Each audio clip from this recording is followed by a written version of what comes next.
take what? 702,458 million. We'll get it right sometime. All right, so we're going to talk dirty for a minute.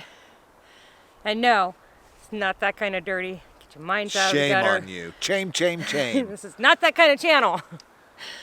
We're going to talk about mud.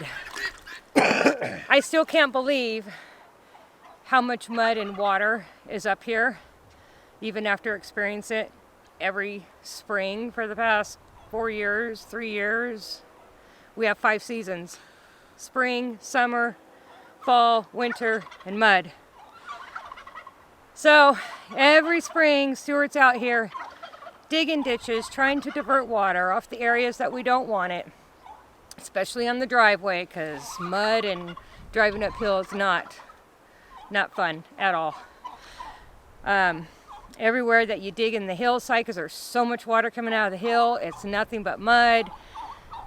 You go into town, just walking to the truck, you're walking through mud. We don't wear nice shoes to go into town because you're just gonna get muddy. Hey, look, see, muck boots. That's what we wear. Look at Stuart, he's fashionable. Shorts and muck boots. Boots and shorts. So that's what Stuart does, is he digs his ditches. We've got water running down most of the ditches. Don't want to bore you too much. Yeah. I did talk Stuart into taking me down the mud road yesterday so we could get some footage so you can see that. Guys, talk about that? Guys, the things you do for your wives. Yes. And I was cursing her the whole way.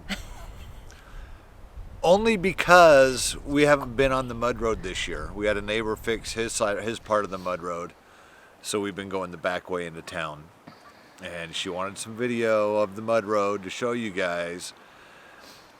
And so we took it, and it was pretty gnarly. It was, well, in some spots. It was bad, but it wasn't as bad as it has been.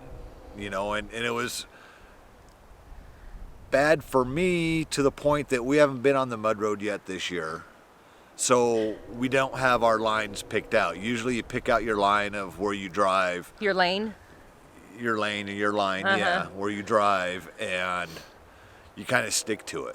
Well, we haven't been on it this year, so we don't know where the bad spots are and where you can go without getting stuck, and we almost got stuck thanks to my dear wife. And hopefully you'll be able to catch it on the dash cam. Not only that, when we went in yesterday, there was snow on the ground. So that made it a little bit more challenging because you can't see where the goopy stuff is. So anyhow, yeah. And I told her we weren't going to go back through it. And he did anyway. I don't know why I do this stuff for you, and blah, blah, blah, blah, blah. I was fit to be tied.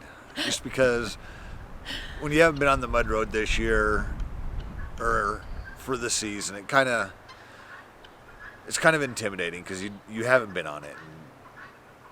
And there's a really good possibility you get stuck. And it's not even a bad mud year. That's the thing. The mud is only, on average, probably 6-8 inches deep this year, which isn't bad.